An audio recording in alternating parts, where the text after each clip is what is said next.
Le pop art est un mouvement artistique arrivé en Grande-Bretagne au début des années 50, grâce à deux artistes, qui sont Richard Hamilton et Edoardo Paolozzi, puis qui fit son apparition en Amérique à la fin des années 50. Le pop art représente les objets du quotidien en les déformant, les colorant, les décolorant, les agrandissant et les rétrécissant. Ces pratiques rendent parfois la compréhension des œuvres difficile. C'est pour cela que les œuvres du pop art ont été considérées comme incongrues. On utilise des images populaires par opposition à la culture élitiste de l'art. Le but du pop art est de donner un nouveau sens à l'œuvre pour la mettre en avant. Le pop art signe la fin du mouvement artistique moderne. Le pop art tire ses origines principalement de la Grande-Bretagne, dans les années 50, mais grandement influencé par la culture américaine de ce temps. Le pop art s'inspire de l'expressionnisme abstrait et du dadaïsme.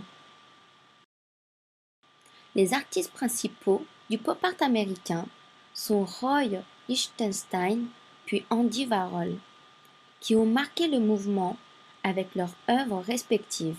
O. Al Wright, 1964, Marilyn Bleu, en 1964 également.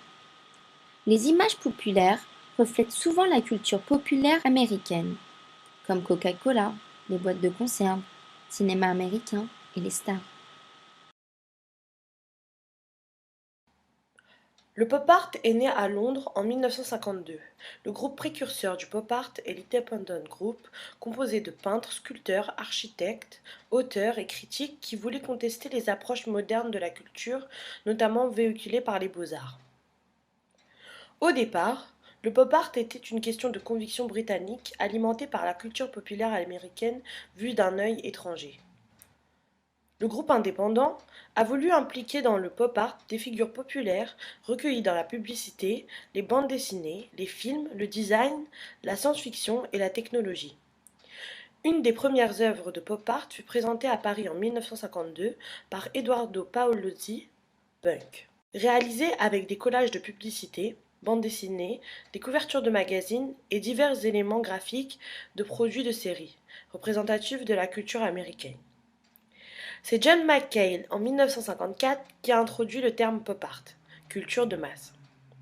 Certains critiques sont réprobateurs de ce terme, mais d'autres ont défendu la légitimité du mouvement, comme Laurence Holloway. Les deux principaux artistes britanniques pop art sont Richard Hamilton, dont l'œuvre principale est Just What It Is That Makes Today's Home So Different, So Appealing, qui est un collage créé en 1956, et David Hockney, avec The First Marriage, créé en 1962.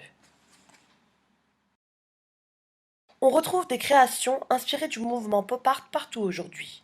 Nous citerons comme exemple les affiches publicitaires de Perrier pour l'été 2012, le graphisme des amours inspiré des travaux de Roy Lichtenstein, l'effet photographique présent sur Mac, inspiré des travaux de Andy Warhol, diverses affiches de cinéma, ou encore l'affiche du président américain Barack Obama utilisée lors de sa campagne présidentielle lors des élections de 2008.